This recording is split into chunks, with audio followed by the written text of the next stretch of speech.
Apalagi khotbah, nggak pernah kan? Khotbah Jumat nggak pernah kan? Ibu-ibu sih ya. Bapak Ibu, ini rahasia kami bapak-bapak ini. Ya, kalau Jumatan itu kesempatan untuk masuk ke alam gaib. Betapa nikmatnya, ya. Dan saya sering disampaikan orang, Buya, terima kasih ceramahnya selalu mengantarkan tidur saya. Itu antara sedih dan bahagia. Sedihnya, ya Allah, aku ditinggal tidur. Tapi bahagianya, kenapa saya bahagia? Saya ketemu dengan psikolog. Kata seorang psikolog, orang itu hanya dapat tidur jika perasaan dan pikirannya tenang dan damai. Makanya orang mencari ketenangan, kedamaian itu dengerin musik, instrumen, iya, apapun. Ternyata saya terhibur dikit lah. Dengerin suara kita, orang bisa tidur. Tapi alhamdulillah dari tadi ada yang tidur nggak? Ya, kalau ya benar kata orang itu ya.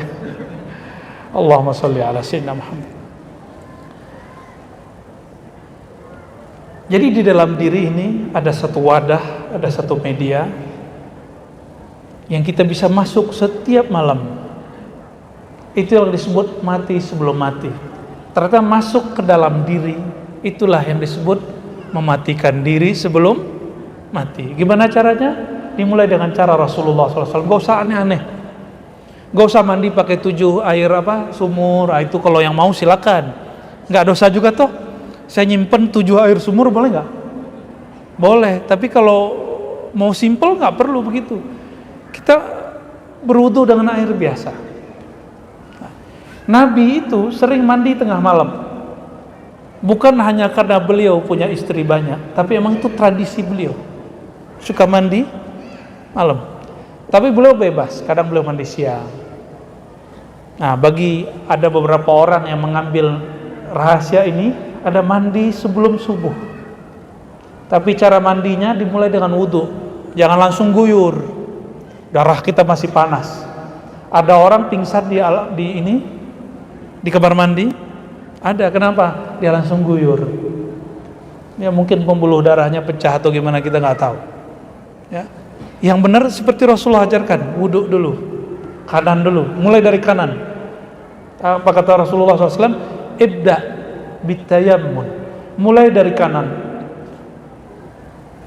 Kalau saya aslinya kidal, makanya sampai sekarang kalau macul atau pakai sabit, pakai kidal. Pakai kidal, ya. Kalaupun sparring itu ini yang kenceng. Kalau makan alhamdulillah udah pakai ini. Alhamdulillah. Nulis agak kurang bagus karena getar, tangannya getar kalau nulis. Cuma berusaha untuk menyeimbangkan diri. Mulai dari kanan, mulai dari kanan, mulai dari kanan. Hatta memandikan orang yang meninggal itu tetap pakai kanan. Kata Rasulullah SAW, mulai dari anggota wudu dari kanan. Orang mati pun dimulai kanan, apalagi orang yang hidup. Mulai dari kanan, al-yamin, ya, kanan, al-yumna. Maka Allah akan bukakan rahasia-rahasia kebaikan rahmat. Makanya Rasulullah SAW suka kalau baring kemana? Miring ke kanan. Nah, dia kalau ke kanan, istrinya berarti di depannya. Jangan dibalik ya. Kadang-kadang kita kebalik ya. Nah, kita di sini baring kanan. Dan cobalah zikir. Kalau tadi bismikallahumma ahya wa amut itu di lisan. Kalau di kolbu, ini zikirnya Imam Abu Madian sebelum wafat. Ternyata ini zikir dia sebelum meninggal. Apa zikirnya? Allahu hayy, Allahu hayyu qayyum, Allahu hayy, gitu. Hayyu. Saya dengar beberapa masyayikh zikirnya begitu. Allahu hayy, bukan hayy begini ya. Hayyu. Allahu hayyu. Hayyu disukunkan, Allahu hayy. Ini amalannya Abu Madian. Ketika belum mengatakan Allahu hayy, meninggal. Karena beliau tidurnya dengan cara itu. Ini amalan siapa? Imam Abu. Maksudnya apa? Allahu hayy, ya Allah, engkaulah yang maha hidup, sedangkan aku tidaklah hidup kecuali dengan hayatmu, hidupmu. Siapa orang yang dia bergantung dengan hayatnya, hidupnya Allah, maka Allah akan hidupkan dia di sisinya. Mau hidup kekal? Bukan dengan tubuh ini. Tubuh ini nggak dapat kekal. Ya, tubuh ini bisa sakit-sakitan. Saya kata orang kan ustadz nih, ya, dikasih sambal cabai rawit, teret, nggak kuat, kurang sakti. Ya, ustadz padahal nggak ngaruh. Padahal kalau doain orang ampuh kata orang, giliran kita sendiri. Di situ Allah kasih teguran, yang menyembuhkan bukan kamu, yang memberkati bukan kamu. Itulah tauhid Sayyidina Ibrahim. Kesimpulan kajian kita pada duha menjelang siang ini, ilmu Al-Quran tidaklah pernah berhenti, karena Al-Quran turun ke dalam kolbu.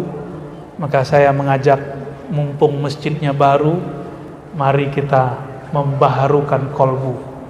Dengan apa? Makanan kolbu adalah la ilaha illallah. Cari majelis-majelis begini, mau dia zikir keras, mau zikir lembut, sama.